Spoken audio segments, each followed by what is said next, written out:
The gun pressed cold against the back of Kira Ashford's neck, and she did not flinch. She had stopped flinching at cold metal 5 years ago, when the man she loved had ridden out of Red Mesa without looking back, leaving her standing in the dust with her heart in splinters, and a secret she had never found the courage to send after him.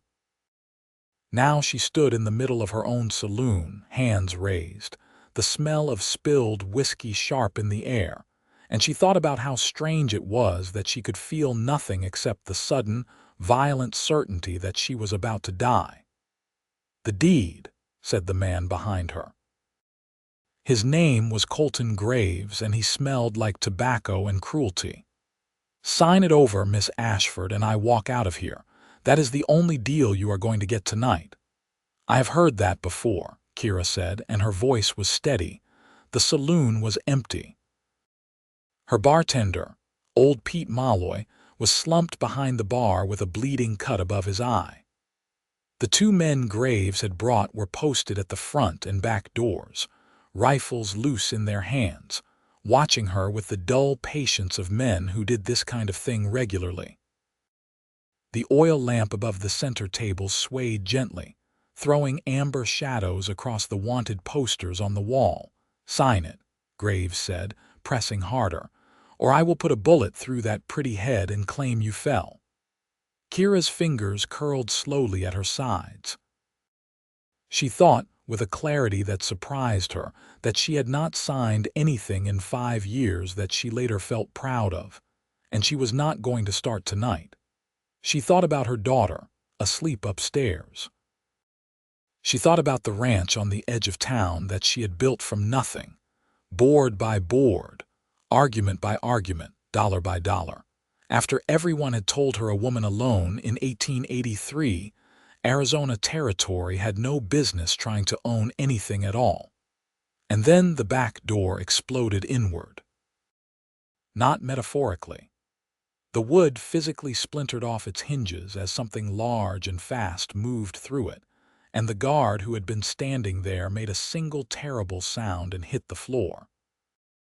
Graves spun, and in that single moment of distraction, Kira dropped, rolled behind the nearest table, and came up with the small derringer she kept strapped to her thigh.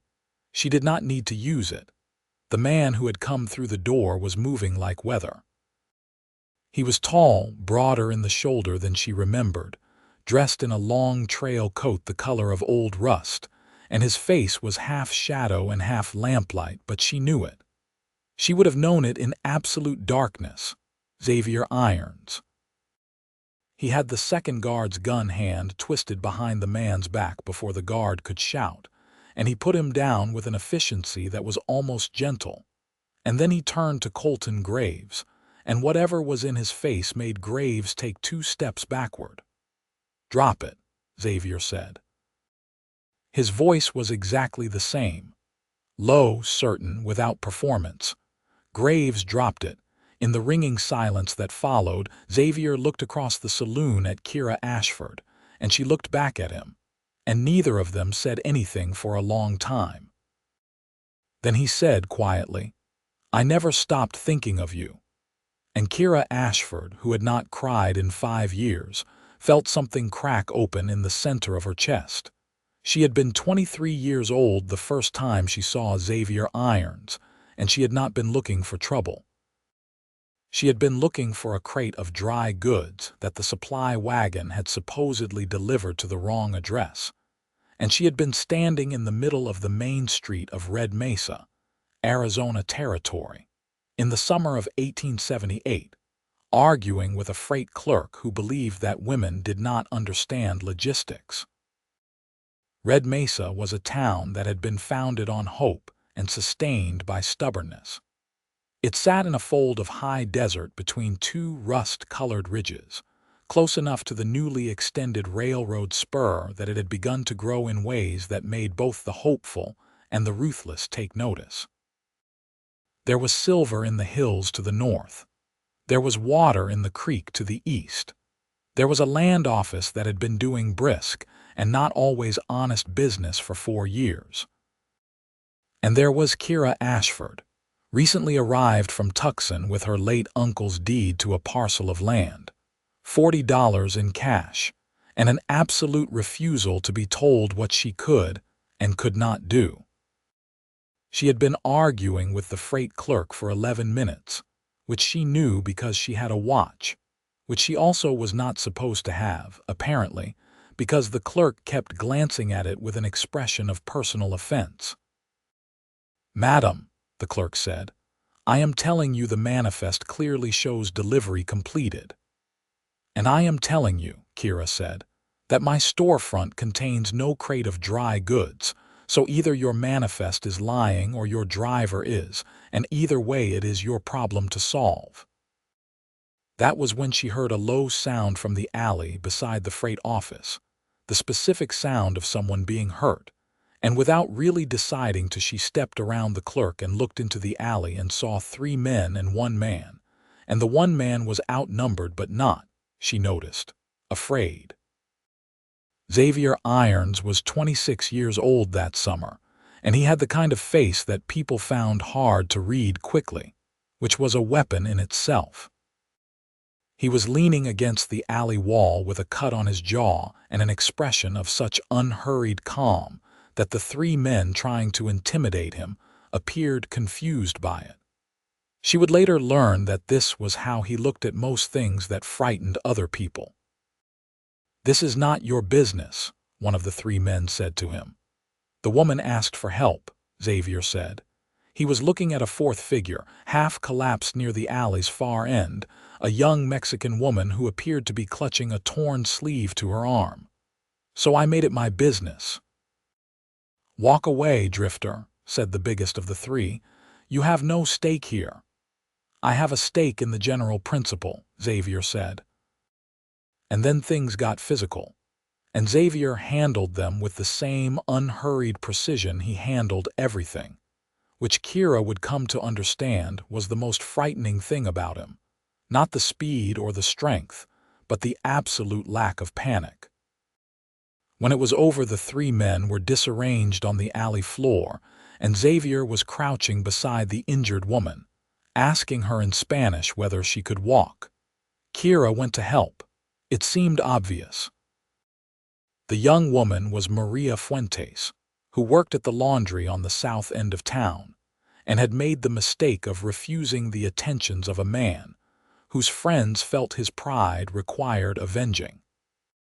She was not badly hurt, which was largely because Xavier had intervened about 40 seconds after she had started calling for help, which no one else in the area had responded to at all.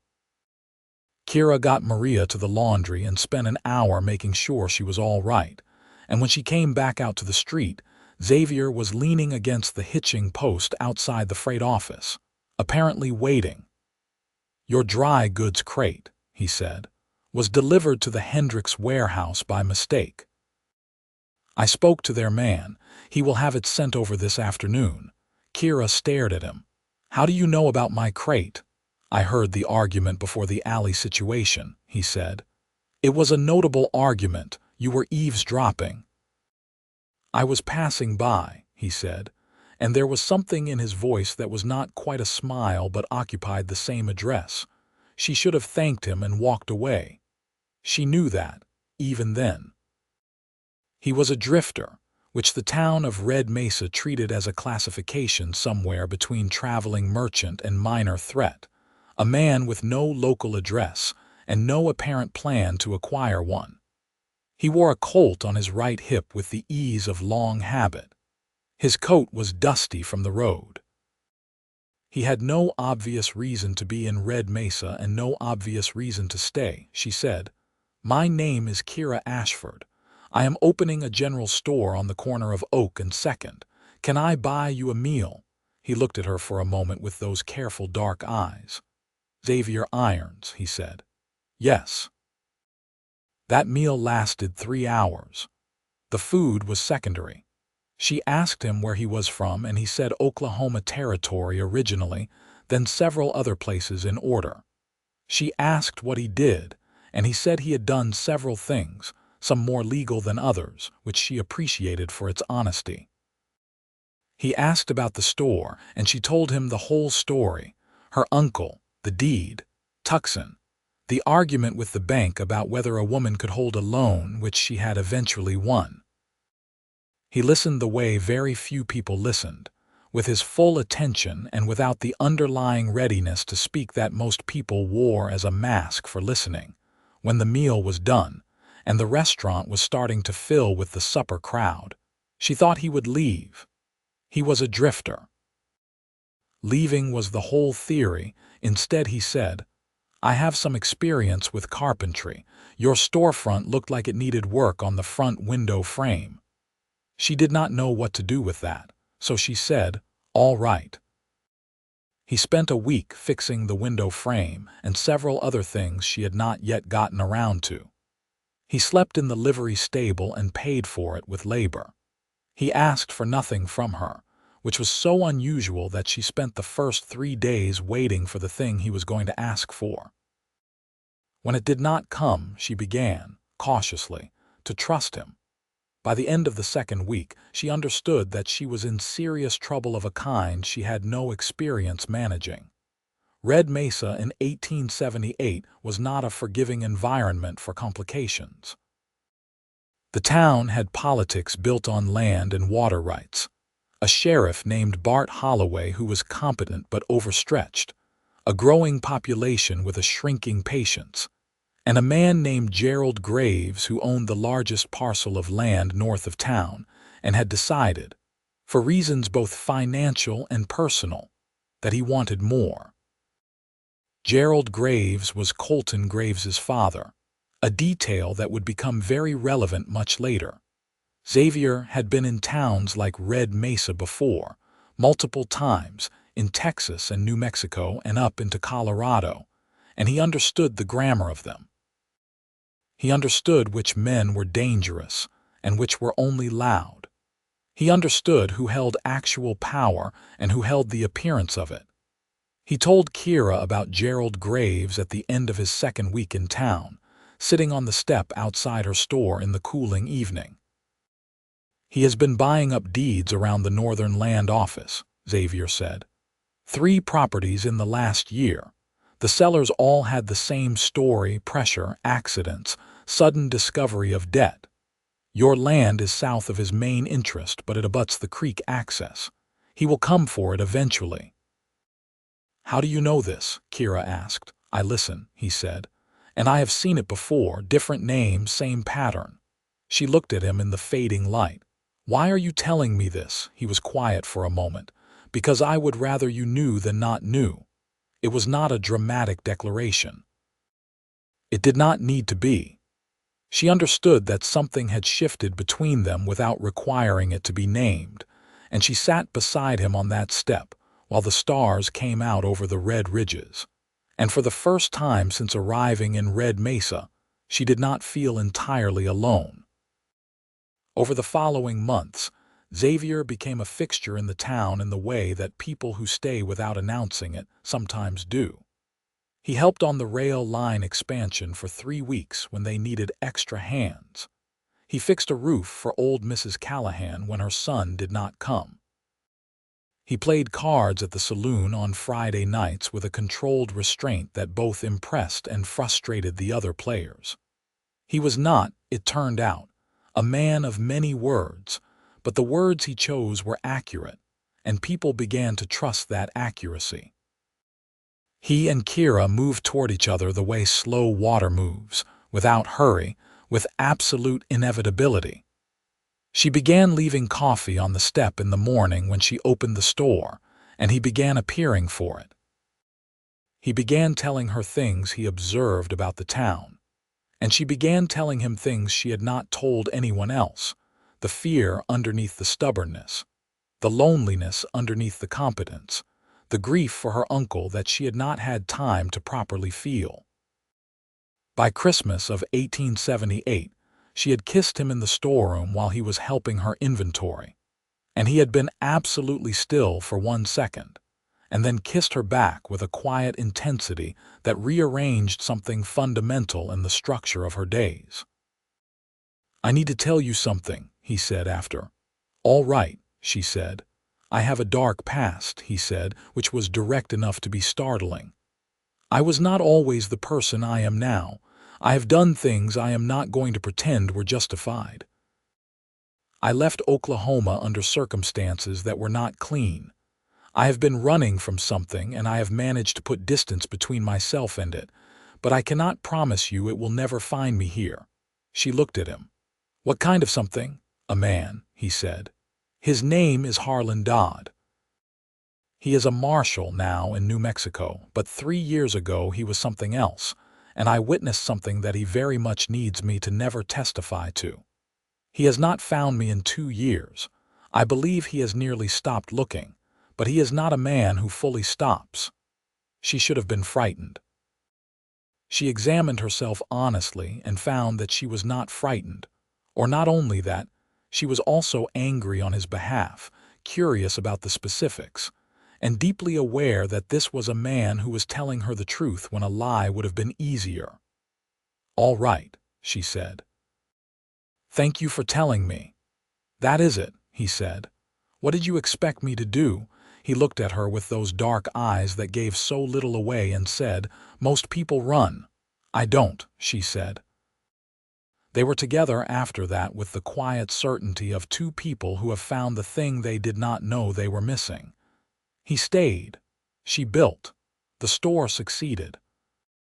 She bought the lot next door, and then the one behind it.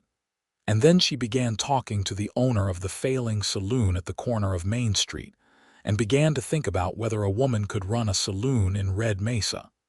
And she began to think that she probably could, because she thought about that kind of question the same way she thought about everything, as a problem to be solved rather than a barrier to be respected. Xavier helped her think through the saloon. He was useful in this way, a sounding board with better information than most, steady and honest about risk in a way that was not deflating but clarifying. They spent evenings at the table in the back of her store, and she would talk through numbers and plans, and he would ask questions that improved them. And then she would make more coffee, and he would sit across from her, and she would think, with a satisfaction that was almost frightening, that she did not want this to ever end. She told him that once, not in those words but close to them. He said, "Neither do I." She said, "Then stay." He said, "I want to." She noticed that those 2 sentences were different things, and she filed that away. Gerald Graves made his first move against her land in the spring of 1879, through the land office, a paperwork argument about the validity of her uncle's original deed. Kira hired a lawyer in Tucson and counter-argued it, and the lawyer, a thin, precise man named Wakefield, was very good at his job, and the argument failed. Graves's second attempt was more direct, an offer of purchase that was insulting in its assumption that she would accept it. She declined in writing. Xavier was careful with her during this period. Not protective in the suffocating sense, not the kind of careful that shrinks a person, but the kind of careful that watches the road and reports accurately. He told her when Graves's men were watching the store. He told her when the sheriff had been spoken to about her specifically, and what had and had not been said. He gave her information like ammunition, and she used it. But something had been building in Xavier that he was not telling her about. She felt it in the spring of 1880, a tightening, a quality of alertness in him that was different from his baseline watchfulness.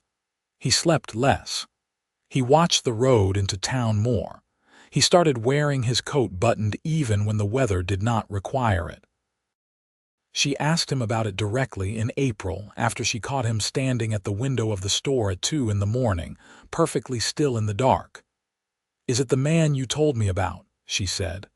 "The marshal," he turned. "Go back to sleep, Kira." Xavier, a pause. "I received a letter," he said, "from a man I know in Albuquerque. Dodd has been asking about me again. Something stirred it up, a case he lost that made some people ask questions about his conduct. He needs to find me before I become important to someone else's case." She felt cold. What does that mean for us? He turned back to the window. I don't know yet. She crossed the room and stood beside him at the window, and they looked out at the empty street together, and she took his hand. He held it for a long time without speaking, and she could feel something in him that was not quite fear but was something fear is made of, the particular weight of a man who has been running and is tired of it and knows he cannot yet stop. I am not going anywhere, she said. I know, he said. And then, quieter, that is what worries me. She became pregnant in June of 1880. She knew within a month, and she sat with the knowledge for 2 weeks, understanding it, arranging it, before she told him. She was 25 and he was 28, and they were not married, which in Red Mesa in 1880 was a complicated circumstance with social dimensions she was already calculating, but those were manageable problems. She believed in manageable problems. She told him on a Thursday evening. They were on the back porch of the store, and the light was the particular amber of Arizona July evenings, and she said it plainly, because she did not know how to say things except plainly. His face did something she could not quite name. Joy and terror in some specific proportion that was hard to watch because of its honesty. We should get married, he said. Yes, she said, we should. She cried privately later in the room above the store, while he held her, which was fine. They were happy. That is a simple sentence, and it contains something that is very hard to describe, which is the particular daily texture of two people who have found each other and have built something real.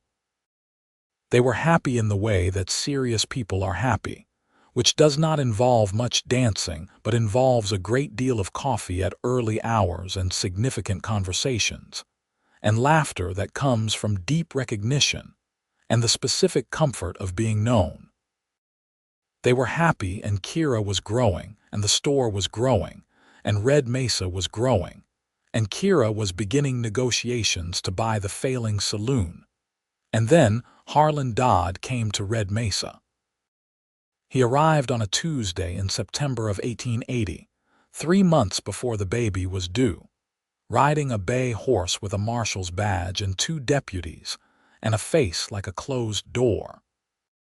Kira was in the store when she heard that a marshal had ridden in, and she kept her hands steady on the counter and finished serving her customer, and then went directly to find Xavier. He already knew. He was at the back door of the store, his coat on, his horse not yet saddled, which meant he had not yet decided whether to run, and she caught his arm and he turned and his face told her everything. He will arrest you, she said. Or worse, Xavier said, which was the most honest thing he had ever said to her, and she felt the floor shift under her. What did you witness? She said. Xavier, what did you witness? He looked at her. Dodd killed a man in cold blood. A Navajo man who had testified against a land-grant fraud. I was there. I saw it. Dodd saw me see it. I ran before he could decide what to do about that. We go to the sheriff, Kira said immediately. We tell Holloway. Dodd has a federal badge, Xavier said. Holloway cannot. Then we get a lawyer. Wakefield in Tucson. We send a telegram today. Kira. He put his hands on her face. He will not wait for a lawyer. He has 2 deputies and a federal warrant, and in this territory that is enough. I need to go. You need to go, she repeated. I will come back, he said. When it is safe, when I can find a way to make it safe, I will find Dodd's other witnesses. There must be others who saw or knew. I will build something that he cannot undo. And if that takes, she stopped. I will come back, he said again. She was crying. She had not expected to be crying. You said you would stay, she said, which was not entirely fair, and she knew it. I know, he said. I am sorry, I am so sorry.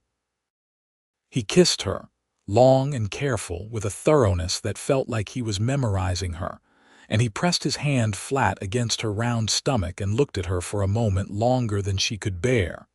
And then he was gone. She stood in the back of her store for a long time. Then she went out to serve the next customer, because there was nothing else to do, and because falling apart was not a luxury she had ever been able to afford. Marshal Harlan Dodd rode to the store that afternoon and asked for Xavier Irons. Kira told him with perfect composure that her husband had left town that morning and that she did not know where he had gone. Dodd looked at her and at her condition with the kind of calculation that had nothing of sympathy in it. "When he contacts you," Dodd said, "you will inform me." "I will not," Kira said. Dodd looked at her for a long moment. "You are protecting a wanted man, Mrs. Irons." "I am refusing to speculate about the whereabouts of my husband," Kira said.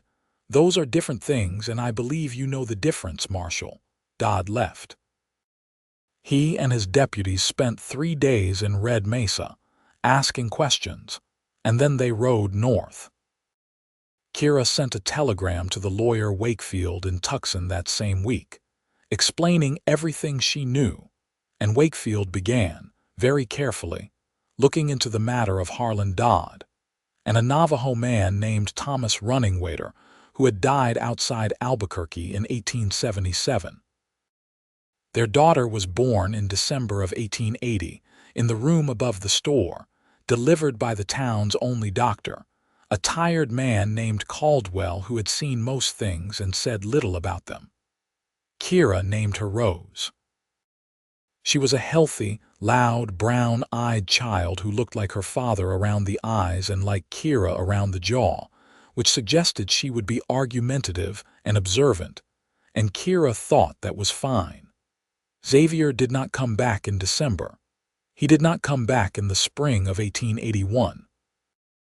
A letter arrived in March, unsigned but in his handwriting, from Flagstaff, saying he was well and had a lead on something that might help.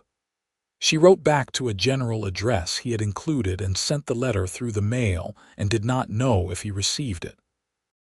She wrote about Rose, the weight and length and sound of her, the specific way she looked at the ceiling with deep suspicion, the fact that she had begun to reach for things. She wrote all of it and sealed the envelope and did not let herself think about whether it was futile.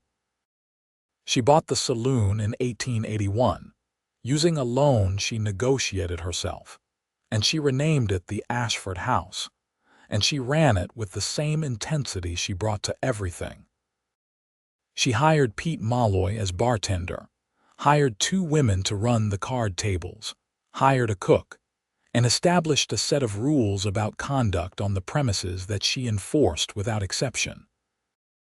The saloon became, against most expectations, one of the more profitable businesses in Red Mesa, partly because Kira Ashford was good at business and partly because the rules made it a place where people felt safer than they did at the alternatives. Red Mesa grew. Gerald Graves continued to acquire land.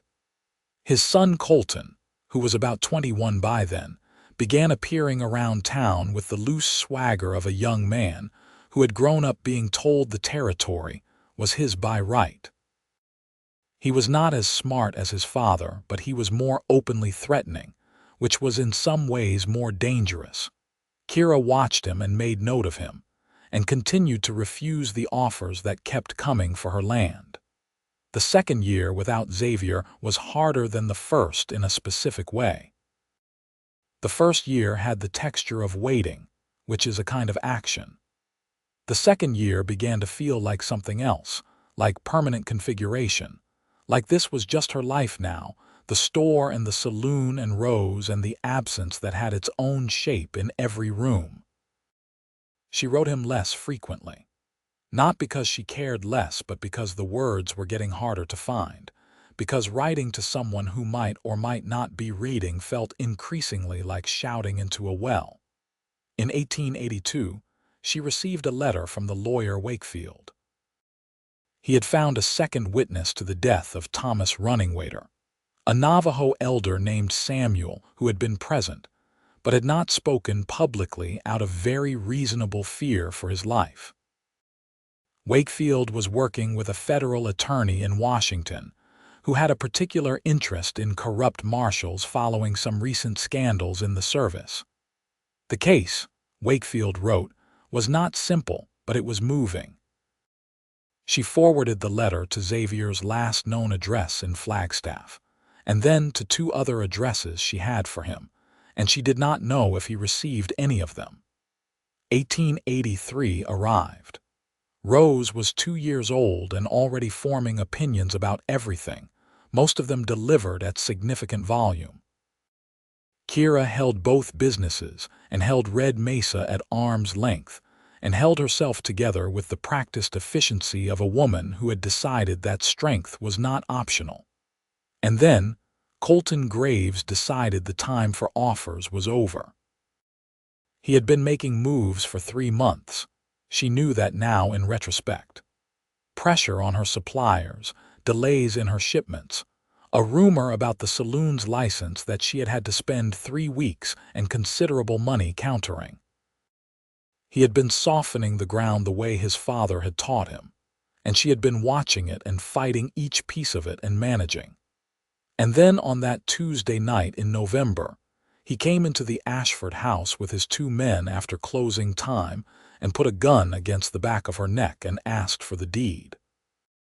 She had been standing in the saloon after hours, doing the accounts at the center table, completely alone except for Pete, and they had come through the locked doors with a key that someone had sold them, and Kira had thought, with cold clarity, that she was going to have to find out who had sold that key and have a very serious conversation with them. And then she had thought that she might not get the chance. And then the door had come in and Xavier had come through it. The silence in the Ashford house stretched and stretched. Colton Graves was on the floor near the bar, disarmed and breathing hard, his 2 men similarly situated. Pete Malloy was pressing a bar rag against the cut on his forehead and looking at Xavier with the expression of a man who has just experienced something he will be describing for years. Kira had the derringer. She did not put it down yet. Xavier stood across the room from her and looked at her, and she looked back at him. And he was older in the ways that the road makes people older.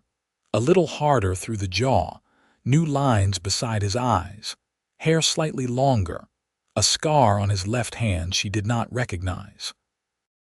But his eyes were exactly the same. "You came back," she said. "Yes," he said. "Now is not the time," she said, because it was not, because Colton Graves was on the floor and needed to go somewhere with a lock, and she needed to get the sheriff, and there were several practical matters of immediate urgency. And if she let herself feel what was happening in her chest, right now, she would not be functional for any of them. Xavier, to his considerable credit, understood this completely. "What do you need?" he said. She organized the next hour with the precision she brought to everything. She sent Xavier to wake Sheriff Holloway, who was not Bart Holloway anymore but a younger man named Emmett Crane, who had taken the job 2 years earlier, and was, in Kira's estimation, honest and not quite brave enough, which was a combination she was actively working on. Crane arrived, looked at the scene, looked at Kira, looked at Xavier, and made several arrests with a thoroughness that suggested he understood the gravity. Colton Graves was taken to the jail. His men went with him. Pete Malloy gave a statement that was long and detailed and clearly therapeutic for him to deliver. Kira gave her own statement in 3 sentences, all of which were sufficient. And then everyone was gone except Xavier, who was still standing in the middle of the Ashford house, his coat still on, his hat in his hands. She lit a second lamp. She went behind the bar and poured 2 glasses of whiskey and set one on the bar in front of him. She did not look at him directly. She needed a moment more before she did that. "Rose is asleep upstairs," she said, a pause. "I know, I saw her light." She looked up at that. "You came before, you came and did not. I came this evening," he said. "I was outside. I saw Graves's men go in the back and I understood quickly what was happening." She stared at him. "You were outside." "I arrived at sundown," he said. "I was trying to decide how to come to you. After so long, I was not sure what the right—" He stopped. He looked down at his hat. "I was afraid," he said, which sounded like it cost him something. "You were afraid," she said. "Of what you might say," he said. "Of what I deserved you to say." She picked up her whiskey and drank half of it. "How long have you been back in Arizona?" "A week," he said. "I have been in Tucson. I have been meeting with Wakefield." She set the glass down. "Wakefield?" "The case against Dodd is going to trial," Xavier said. "In January, in the federal court in Santa Fe. I am the primary witness and Samuel, the Navajo elder, is the second. Dodd has been suspended from his position pending the trial. Wakefield believes we will prevail." He paused. "I came back as soon as I believed it was safe enough. For you. For Rose." "For Rose," she said. "Kira." "She is 3 years old," Kira said, and her voice was controlled with considerable effort. "She has never met you. She has a picture I drew for her, because I cannot draw and I could not afford the photographer for a likeness. And she knows your name and she knows you went away to make things safe, because that is what I told her, because I wanted her to know her father even in absence, and I need you to understand that I have been here and she has been here, and that is not—" She stopped. "That is not a small thing." "I know," he said. "It is the largest thing." "Then why," she said, and now her voice broke slightly, which she did not approve of, "did it take 5 years?" The silence was different now. "Because I was ashamed," he said, "to come back to you with nothing. Because I wanted to come back with the matter settled and myself clean and the threat gone. Because I wanted to be someone you could have completely and not in pieces." He paused. "Because I was afraid that you had moved on, and I could not bear to know that, and also could not ask you to wait and could not." He stopped again. "I was not rational about it," he said. "I know that. I know that I made a choice that was about protecting myself from pain, and I called it protecting you, and I have spent a great deal of time in the last year being honest with myself about that." She looked at him for a long time. "I never stopped thinking of you," he said. "Not one day. Not 1 hour. I know that is not enough, but it is the truth." She came out from behind the bar. She walked to the center of the room and she stood in front of him, and she looked at his face, the familiar and the changed, the dark eyes that had given so little away to everyone and nothing away to her. And she was so many things at once that she could not separate them. "You are going to meet your daughter in the morning," she said.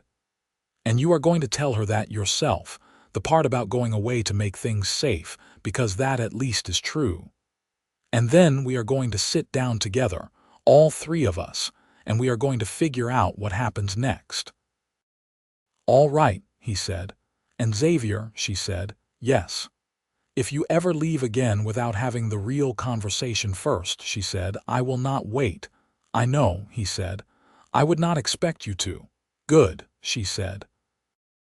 And then she put her arms around him, because she was done with the controlled version of herself for tonight. And he held her with a completeness that felt like a door opening after a very long winter. They stayed like that for several minutes, in the amber light of the Ashford house, not speaking, while the night outside was quiet and the oil lamps burned low. That night, Kira went upstairs and sat in the chair beside Rose's small bed and watched her daughter sleep. Rose was sprawling and emphatic even in sleep, one arm thrown out, dark hair across her face, breathing with the deep certainty of a child who has never spent a night wondering if things would be all right. Kira had worked hard for that certainty, and she was proud of it. And she was also aware that there were things she had not been able to give her daughter no matter how hard she worked. Xavier slept in the back room of the saloon that night, because that was the right sequence of events, and they both knew it. In the morning, Kira brought Rose downstairs before the saloon staff arrived, in the early gray light, and Xavier was already awake and sitting at the center table with 2 cups of coffee that he had made himself on the stove in the back. He stood up when they came down the stairs, and he looked at Rose with an expression that Kira had never seen on his face before. Something entirely unguarded, the face of a man who has been handed something he does not know how to hold without breaking it. Rose looked at him with her large brown eyes. "You are my papa," she said. It was not a question. Xavier crouched down to her level. "Yes," he said. "You went away," she said. "Yes," he said. "Mama said you were making things safe," Rose said, in the particular tone of a 3-year-old who has memorized something important. "I was trying to," Xavier said. "I should have come back sooner." Rose considered this with the gravity that small children apply to adult matters. Then she said, "Can you make me a wooden horse?" Xavier blinked. "Yes," he said after a moment. "I can do that." "Good," Rose said and walked to the coffee cups to investigate them. Something shifted in Kira's chest. She looked at Xavier, still crouched by the table, watching Rose inspect the coffee cups with the focused intensity of a tiny scientist. And she saw him swallow hard and press his mouth flat. And she thought that perhaps she was not the only one who had been waiting a long time for something that felt like home. The following weeks were careful and necessary. Xavier took a room at the boarding house while things were sorted. He was in town daily, helping at the store, working through the accounts she had been managing alone for 3 years, and she let him help because he was good at it, and because refusing help on principle was its own kind of pride she could not entirely afford. He kept his distance in the ways that mattered while being present in the ways that mattered more. Emmett Crane, the sheriff, was thorough about the Graves situation. Colton Graves was charged with assault and extortion, and Gerald Graves, when the full scope of his land acquisition methods came under legal scrutiny, turned out to have a number of additional problems with the county attorney.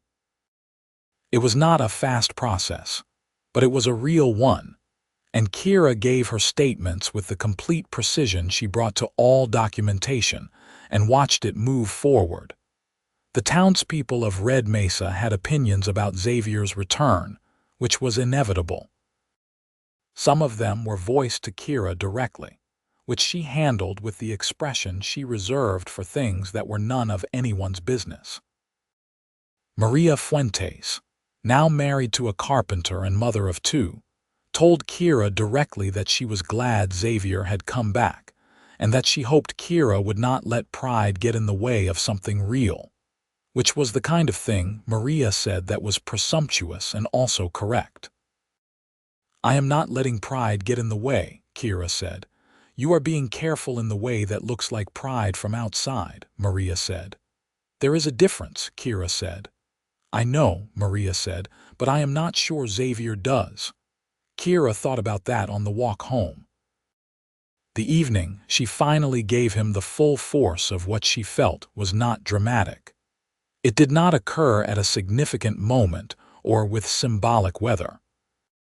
It was a Thursday, the middle of November, and she was closing the store after a long day, and he was there helping her close, which he had been doing for 2 weeks, and they were moving through the familiar late-day routines, and she looked up from the ledger, and he was watching her the way he had always watched her, that particular quality of attention that had always felt like being known precisely, and she said, "I still love you." He put down the crate he was carrying. "Kira," he said. "I have been very careful about it," she said, "because you left and I had to survive the leaving, and I have done that, and I am proud of how I have done that. But I still love you, and I need you to know that, and I also need you to know that it does not fix everything. It does not mean the last 5 years did not cost me something. But I want you to know it, because I have been conducting myself as though you do not deserve to know it, and I think that is not entirely fair." He came across the room to her. He put his hands on her face, exactly the way he had the morning he left, and she looked up at him. "I love you," he said, "in a way that has been the most consistent thing in my life for 7 years, and I am sorry I let fear make me unkind with it." She kissed him, and he kissed her back, and it was nothing like the last time they had kissed, which had been a goodbye, and it was everything like all the times before that, which had been a recognition. When they separated, she pressed her forehead against his jaw and he held her, and outside the window Red Mesa was going about its evening, and she thought that this was not a beginning exactly, because too much had already happened for that, but it was something like a resumption. A chord struck again after a long rest, and she was ready for it. They were formally married again in December, in the same church on Maple Street, this time with considerably more of the town in attendance because word had gotten around, and people in small towns take a proprietary interest in matters of reunion. Pete Malloy was there, still wearing the bar rag as a habit even when he wasn't working, and Maria Fuentes, and the lawyer Wakefield, who had come down from Tucson for reasons he described as professional, but that Kira suspected were also sentimental. Sheriff Crane came, which she appreciated. Even the preacher remembered them, which surprised her. Rose was the flower girl, and took the responsibility with a seriousness that made every adult in the room suppress smiles. She walked up the aisle scattering dried lavender with the focused precision of someone who understood that this was important. And when she reached the front, she stood beside Xavier and put her small hand in his. And Xavier looked down at her, and something in his face did not perform dignity anymore. The preacher asked if they had anything to say to each other. Kira said, "I did not wait because I thought you were coming back. I stayed because this is my home and I built it, but I am very glad you came back and I intend to keep you." Xavier said, "I have been trying to find the words for 5 years and I have not found better ones than this. You are the only home I have ever had, and I am done being afraid of that." They were married in the cold December light, and it was a better ceremony than the first one, because they were people who had been tested now and were choosing anyway. The trial of Harlan Dodd took place in Santa Fe in January of 1884. She had gone to Santa Fe with Xavier because she refused to let him face it alone, and because Rose could stay with Maria for a week. And she sat in the gallery through the testimony and watched Xavier on the stand with the steady attention she had always given him, and thought about what it cost a man to spend 5 years carrying a thing, and then set it down in public, in front of a judge, on the record. Dodd was convicted on the charge of murder in the 2nd degree and 2 counts of official misconduct. He was sentenced to 15 years. "It was not," Xavier said quietly to Kira as they walked out of the courthouse, "complete justice for Thomas Runningwater, whose family had never been compensated, whose death had never been officially acknowledged as anything but an incident, but it was something. It was a piece of the record that could not be taken back." Whitmore, the federal attorney, approached them outside the courthouse on the last day. "Your testimony," he said to Xavier, "was the cleanest account I have heard in 10 years of this work. And your persistence in building the corroborating case," he said to Kira, who had been corresponding with Wakefield about the legal strategy for 2 years, "was equally significant." "It was the right thing to do," Kira said. Whitmore nodded. He looked at them both with the expression of a man who sees most of the worst of humanity and occasionally the best of it. "Yes," he said, "it was." They went back to Red Mesa with something lighter in both of them. The spring of 1884 was one of the best seasons Kira could remember. The store was doing better than it had in 2 years, partly because the shadow of Graves' pressure had finally lifted, and partly because the railroad expansion had brought new commerce into the territory. The Ashford House Saloon had added a small dining room that had become, against all expectations including Kira's, popular for family meals, because she hired a cook named Eugenia who made food that people traveled to Red Mesa to eat, which was the kind of thing that happened in the West when a talented person found the right circumstance. Xavier had taken on the management of the store and the coordination of its suppliers with the quiet competence that characterized everything he did, and had also acquired, somewhere in the months after his return, a reputation in town as the person you came to when something needed careful thinking.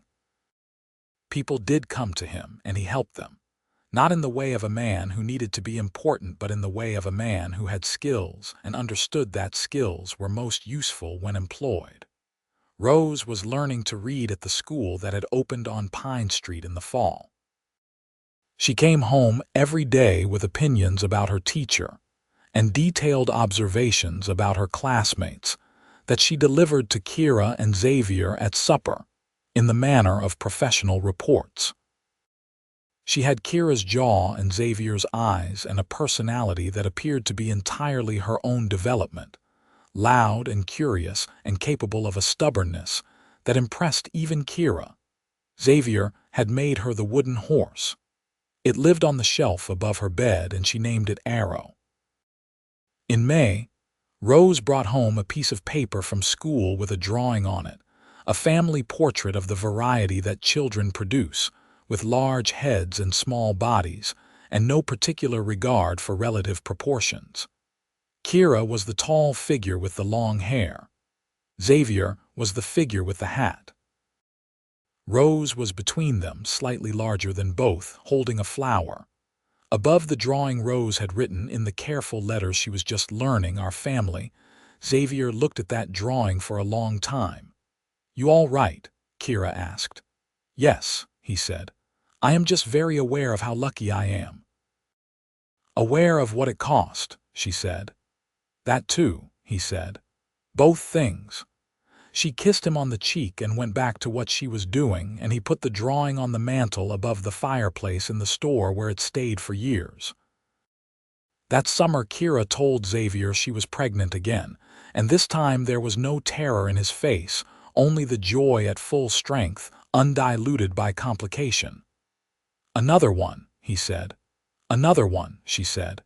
"We will need more room," he said. "I have been thinking about that," she said, which was true. She had been thinking about it for some time, because thinking ahead was what she did. "There is a parcel south of town on the creek. The Graves family's claim to it has been fully discharged. I have spoken to the land office." Xavier looked at her. "You want to build a house?" "I want to build a house," she said. "A real house with a porch. I want a kitchen that is mine and a garden and enough room for children who run." "Children who run," he said, smiling now, plural. "Ambition," she said. He laughed, which was one of the better sounds in her world, warm and genuine, not frequent enough to be cheap. "All right," he said. "Let us build a house." They broke ground in August, with Xavier doing much of the construction himself and hiring 2 carpenters from town for the heavier work. Kira made every decision about the house with the focus she had brought to every building project of her life. And it was a good house, solid and practical, with a long porch facing east, and a kitchen that had windows on 2 sides, and a room that Rose immediately identified as hers, and decorated with her drawings, an arrow, the wooden horse, and a collection of interesting rocks. Their son was born in February of 1885. In the new house, in the room with east-facing windows, during a cold, clear dawn when the light over the red ridges was the color of copper. Dr. Caldwell was present, older and tireder, but his hands were steady. Xavier was there the whole time, holding Kira's hand with the firmness of a man who is not going to be anywhere else in the world for anything. The baby was large and vocal and healthy. Kira held him and looked at his face, the particular unknowable newness of it. "A name," Xavier said. I want to name him Thomas, Kira said. Xavier was quiet for a moment. He understood immediately, as she had known he would. Thomas, he said. Yes. Thomas Irons was named in the hope that it was a small acknowledgement, a private one, of a life that had been lost and a debt that could not be fully repaid, but could at least be remembered. Xavier never explained it to anyone who asked, and Kira told no one except Maria Fuentes, who understood and said nothing. Thomas was a different child than Rose in every way. Where Rose was loud, he was quiet. Where she was definitive, he was observant. He watched everything from very early, with the dark, careful eyes that were exactly his father's, and Kira sometimes caught Xavier looking at him with an expression of recognition so complete it was almost funny. "He is going to be exactly like you," she told Xavier. "God help you," Xavier said. "He might be better," Kira said, "because he will know from the beginning that it is all right to stay." Xavier looked at her with those eyes. "You are going to make me apologize for the rest of my life," he said. "No," she said. "I said what needed to be said and then I stopped. I do not intend to use it against you repeatedly." "That would be more generous than I deserve," he said. "Probably," she said. "But I am not interested in keeping score. I am interested in the next 20 years." The years that followed were the years of building. And by that, she meant not only the physical house and the expanded store and the dining room addition to the saloon, but the building of a life in the denser sense, the accumulation of ordinary, extraordinary days. Rose learned to ride and was predictably fearless about it. Thomas learned to read before he was 5 and showed an alarming tendency toward the kind of careful observation that would eventually make him very good at something requiring patience. The store employed 4 people by 1886, and the saloon 6, and Red Mesa was large enough now to have 2 doctors, 3 lawyers, and a proper schoolhouse with a full-time teacher. Xavier had become, in the way that capable men who help people become things in small towns, something of an informal arbitrator, a person to whom disputes were brought. He had no legal authority and wanted none, but his reputation for fairness and his particular skill at hearing what was actually being said underneath what was being said made him useful. He helped a ranching family from the South recover a stolen water claim through legitimate process. He helped a Chinese merchant named Lin, who had set up a laundry on Oak Street, navigate a hostile attempt to have his business license revoked. He did these things quietly and without asking for anything in return, and Kira watched him do them and thought about the man who had told her, on a back porch in the light of an Arizona summer, that he was not always the person he was now. She thought he had perhaps always been that person. She thought that sometimes people need circumstances that are right enough to become what they already are. In the fall of 1887, when Thomas was 2 and Rose was 6, Kira sat on the east-facing porch of the house they had built on the creek parcel and watched the sun come up over the red ridges, and thought about everything that had happened in the 9 years since she had walked into a freight argument in the middle of Main Street and noticed a man in an alley who was not afraid. Xavier came out with 2 cups of coffee and sat beside her on the porch boards, and the morning was cold and clear in the specific way of Arizona autumn mornings, which are among the more beautiful things the desert does. "What are you thinking?" he said. "I am thinking about the freight clerk," she said. He was quiet then. "Which freight clerk?" "The one who believed I did not understand logistics," she said. "The argument you overheard, the beginning of things." "Ah," he said, "I remember him. Red suspenders." She laughed. "I did not notice his suspenders. You were focused on the argument," he said. "I had the advantage of perspective." She held her coffee in both hands and looked at the light on the ridges. Inside the house, She could hear Rose moving around with the morning energy of a child who does not believe in slow starts, and Thomas making the series of small sounds he made in the mornings when he was waking up, which sounded like he was conducting a private experiment on consciousness. "I am glad you came back," she said. "I am glad I came back," he said. "I am sorry it took as long as it did." "I know," she said. "I also understand it better now than I did at the time. Fear is very good at presenting itself as logic." He looked at her. "When did you understand that?" "A few years ago," she said. "I was afraid of something myself, and I called it something else, and Maria pointed it out to me, and I spent about 2 weeks being angry at Maria about it before I admitted she was right." "What were you afraid of?" he said. She looked at him directly.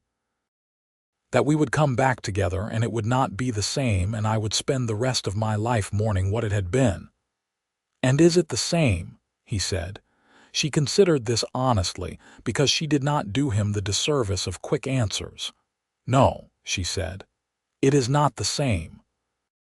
It is better in the ways that things that have survived something are better, and worse in the ways that things that have survived something are worse. And it is entirely its own thing now, which I did not expect, and which I think I prefer." He put his arm around her shoulders, and she leaned against his side, and they watched the sun finish rising over Red Mesa, Arizona Territory, in the year 1887, and neither of them spoke for a while because there was nothing to add to what the morning was already saying.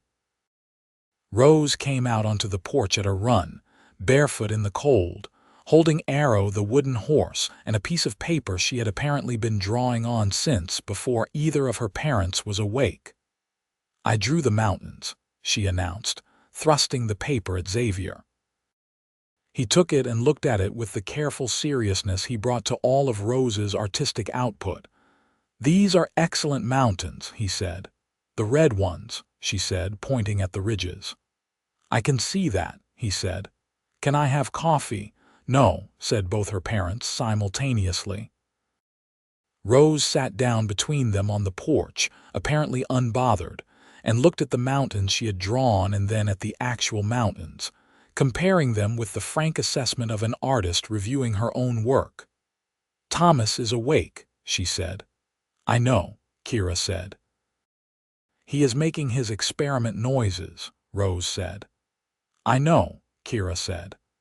"I will go get him," Rose said, and jumped up and went back inside with the efficiency of a 6-year-old who has decided to be useful. Kira and Xavier listened to the sounds of Rose retrieving Thomas from his crib, which involved considerable negotiation and a brief debate about the horse, and then both of them appeared in the doorway, Rose holding Thomas with the determination of a child who has decided to be competent about this, Thomas looking out at the morning with his careful dark eyes. "The mountains," Thomas said, pointing. "Yes," Xavier said. "The red ones." Thomas considered the mountains for a moment with the expression of someone cataloging information. "Big," he said with the satisfaction of accurate description. "Yes," Xavier agreed. They all sat on the porch, the 4 of them, in the cold, clear morning light, and Kira drank her coffee and held her daughter against her side and watched her son watch the mountains and felt Xavier's arm warm and certain around her shoulders. And she thought about a word that she had not allowed herself for a long time, because hope had been expensive in the years of waiting. The word was enough. Not in the diminished sense, not the settling for less sense, but the full sense, the sense of complete. Enough as in a whole quantity, a full measure, a table that seats everyone who needs to sit at it. She was not a woman who needed to be told she had done well. She did not require external accounting. But there were moments when you understood the value of what you had built and felt it completely, not with pride or relief, but with a quieter and more fundamental satisfaction, and this was one of those moments. They were enough, and they were here, and it was morning. Red Mesa continued to grow through the late 1880s and into the next decade, and the Irons family grew with it.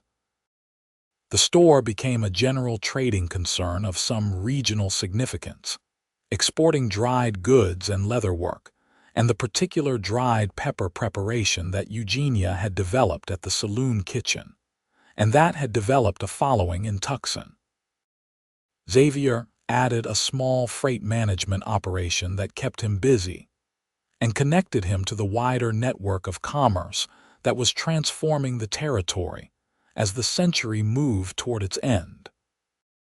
Thomas started school at age 6 with a reputation already established, apparently, as the child who asked the most questions. His teacher, a young woman named Clara who had come from Ohio with more education and enthusiasm than experience, reported to Kira at the end of his first week that she had never had a student who appeared to regard every statement as the opening position in a debate. "Is that a complaint?" Kira asked. "No," Clara said, with an expression suggesting it was both. Rose, meanwhile, had developed an interest in horses that went beyond affection into something like a vocation. She spent her free hours at the livery stable and at the ranches on the edge of town.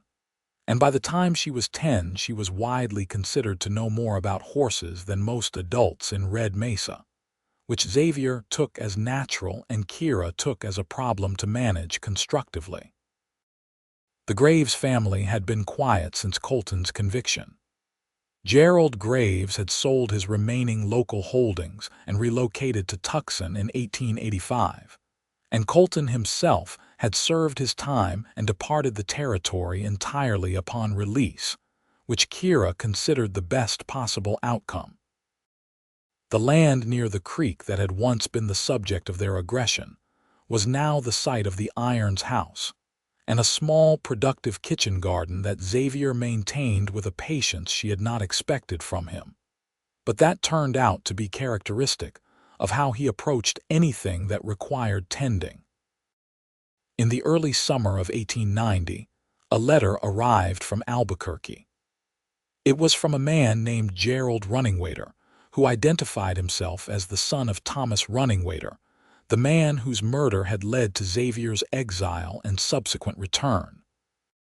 He had read, through a legal organization working with indigenous families, the records of the Dodd trial, and he had found in them Xavier's testimony and Kira's supporting correspondence, and he had written to thank them.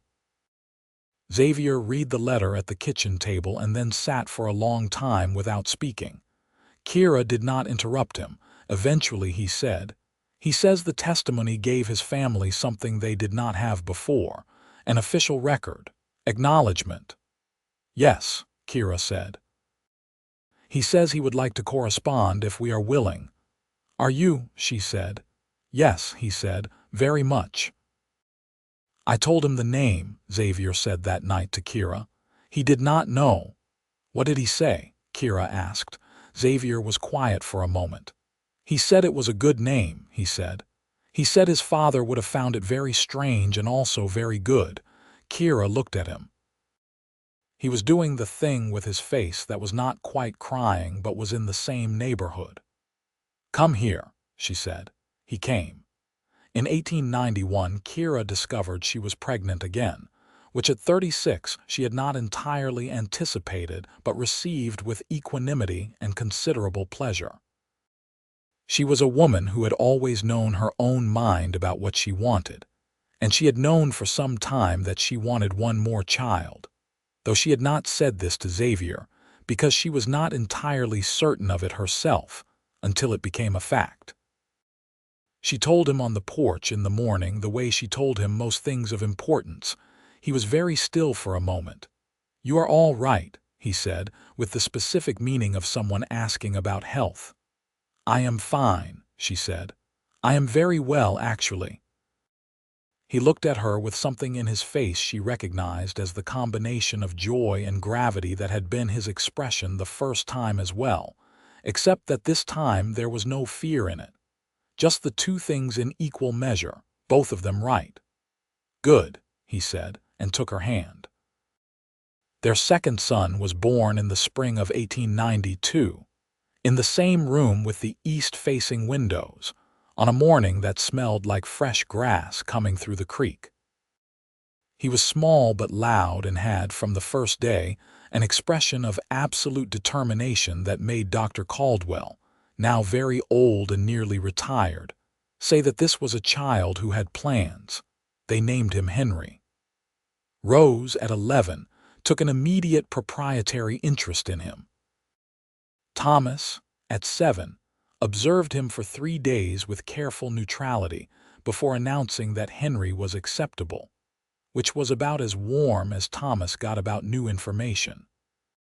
Henry grew into a child who was neither quiet like Thomas nor loud like Rose, but something in between. A child of deep feeling and strong will who cried openly and laughed with his whole body and attached himself to both parents with a completeness of affection that was sometimes physically inconvenient and always privately devastating to Kira in the best possible way. On a November evening in 1894, with Rose 14 and Thomas 9 and Henry 2, Kira sat at the large table in the kitchen of the house on the creek parcel and watched her family. Xavier was at the other end of the table, reviewing freight manifests with one hand and helping Thomas with a geometry problem with the other, in the distracted simultaneous tasking way he had that always drove Thomas slightly mad. Rose was at the counter, doing something with a piece of tack she was repairing, talking to Henry, who was sitting on the floor beside her banging a wooden spoon against a pot with the rhythmic pleasure of someone who has discovered percussion. The lamp was lit. The evening outside was cold and smelled like coming rain.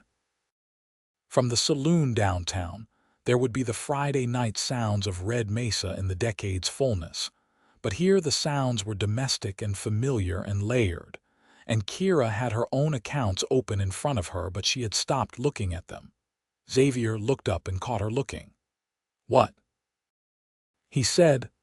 "Nothing," she said. "I am just looking."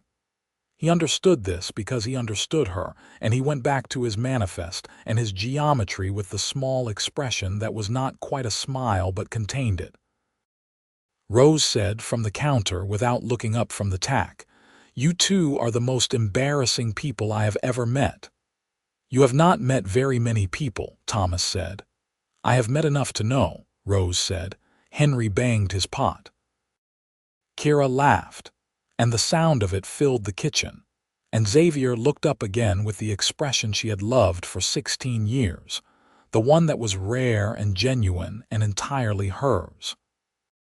Red Mesa in the 1890s was a different town than it had been when Kira arrived with her $40 and her dead uncle's deed. The railroad had come fully in. The silver mines to the north were producing. There were 3 streets of proper building now: a bank, a hotel that attracted travelers from as far as California, 2 churches, the school, and a small courthouse where a circuit judge sat twice a year. The injustices had not disappeared.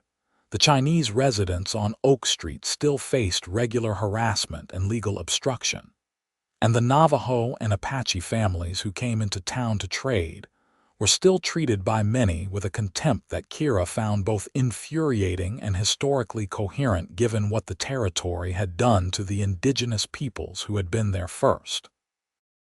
She could not fix that with a deed or a court case, but she could and did run her businesses without those practices, and she could and did let Xavier use his particular abilities to intervene where intervention was possible, and she could and did hire Maria Fuentes' older daughter as a bookkeeper when the girl turned 16 and showed the aptitude. And in the accumulation of specific acts, she tried to make a business and a life that added something honest to the complicated ledger of what the West actually was. In 1896, Xavier was asked by a delegation of townspeople to consider running for the county commissioner position that was opening with the retirement of the incumbent. He came home and told Kira about it with the expression of a man who is not sure what he wants to be told. "You want to do it?" She said. "I have some ability to do it," he said. "That is not the same question." "It is the first question," she said. "The rest are about method." He thought about it for 2 weeks, during which Kira did not press him, because he was a person who needed space to think, and she had learned to trust his process. At the end of the 2 weeks, he told her he would run. He won by a margin that suggested the vote was not seriously contested, which Rose, at 16, described as embarrassingly easy, which prompted Xavier to explain the concepts of running against versus running for something, which prompted a table conversation that lasted until the lamp burned low. Xavier served 2 terms as county commissioner, and was, in the estimation of people who paid attention to such things, one of the better ones the county had seen, partly because of the fairness that came naturally to him and partly because Kira reviewed every decision he was unsure about with the same analytical eye she brought to accounts, which was a considerable advantage he credited openly, and she accepted with the equanimity of a woman who has always known her own usefulness. Rose left Red Mesa at 18 to work at a ranch in New Mexico that specialized in breeding quarter horses, and she left with her parents' blessing, and a packed bag and Arrow the wooden horse, and the absolute certainty of a young woman who knows what she is going to do. She wrote every week, long detailed letters about horses and terrain and the specific personalities of the people she worked with, and she visited twice a year. And Kira thought, watching her daughter ride out, that whatever she had done or not done, she had managed to raise a person who knew her own mind, which was the thing she had most wanted. Thomas went to study law in Tucson at 20, because Thomas had decided that the law was how order was built, and he was going to learn to build it properly. He had been, in Xavier's private opinion expressed only to Kira, the person most likely to actually change something structural, because he had both the intelligence and the patience, and the specific kind of moral seriousness that translated into sustained effort over years. He wrote less frequently than Rose, but with more precision, and he came home for Christmas with new arguments and additional opinions, which Henry, who was 12 by the time Thomas left, received with the frank admiration of a younger brother who is paying very close attention. Henry was the one who stayed, not because he lacked ambition, but because what he wanted was here. He had decided by the time he was 17 that he wanted to run the store, which was the most concrete statement of continuity any of her children had made, and Kira, who had built the store from nothing on a dead uncle's deed, received this with a feeling she could only describe as a completing of something. She trained him with the thoroughness she had brought to her own education. Everything she knew about inventory and credit and supplier relationships, and the particular diplomacy of running a business in a town where everyone knew everyone and every transaction, had a social dimension. Xavier watched this process with an interest that was partly parental and partly that of a man who sees himself at a remove, because there was something of Henry at 17 that reminded him sharply of Kira at 23. The precise combination of stubbornness and intelligence and the absolute refusal to be told what was not possible. In 1899, on a clear April morning that smelled like the creek and the blooming garden and the particular clean air of the Arizona Territory spring, Kira Irons turned 44 years old. She had been in Red Mesa for 21 years. She had built 2 businesses and a house and raised 3 people and loved one man through long absence and longer presence, and she was, in the full light of that April morning, so completely herself that it would have been difficult to say where she ended and the life she had built began. Xavier brought her coffee on the porch before she was fully awake, because in 21 years This had become the language they used for everything that was too regular to require saying. She took the cup and he sat beside her, and the morning was doing what Arizona mornings did, putting gold on everything. "How are you?" he said, which was the question beneath which they had always stored the important things. She considered. She was 44. Her hair was dark, threaded with silver, and she wore it in the same practical style she always had. Her hands were capable and a little rough, and she was proud of that. The garden was coming in. Henry was running the store with a competence that made her want to stop explaining things. Thomas was arguing cases in Tucson. Rose was breeding horses in New Mexico. The saloon was a success. The house was good. The man beside her was here. "I am very well," she said. He looked at her. The dark eyes were 47 now and had more lines beside them, and they gave nothing away to anyone except her, and to her they gave everything. "You built all of this," he said, with the gesture that indicated the house, the town, everything. "We built all of this," she said. "You built most of it," he said, "before I came back, during the years Xavier," she said. I know that. We do not need to account for it on my birthday. I just want you to know," he said, "that I see it, all of it." "I know you do," she said. "I have known that for a long time." Kira thought about a freight clerk in red suspenders, and a man in an alley who was not afraid. She thought about a meal that lasted 3 hours and a back porch in the amber light, and a baby who looked at the ceiling with deep suspicion. She thought about a man who had come through a broken door and said, "I never stopped thinking of you." And she thought about standing in that saloon with the gun cold at her neck and feeling nothing except the certainty that she was about to die, and how wrong that certainty had been, and how grateful she was for how wrong it had been. "What are you thinking?" Xavier said. "I am thinking that I would like to take a walk along the creek this morning," she said, "and I would like you to come with me." He stood up. He extended his hand. She took it, and they walked out through the garden in the morning light, and the creek was running clear and cold over its flat stones, and the red ridges stood against the blue sky, the way they had always stood, unchanging and enormous and entirely indifferent to the small human dramas that occurred in their shadow, all the love and loss and return and building that had taken place at their feet while they remained exactly as they were. Kira and Xavier walked along the creek in the April morning, and the water ran beside them, and they did not need to say anything, because they had said most of the important things already, and the rest could wait.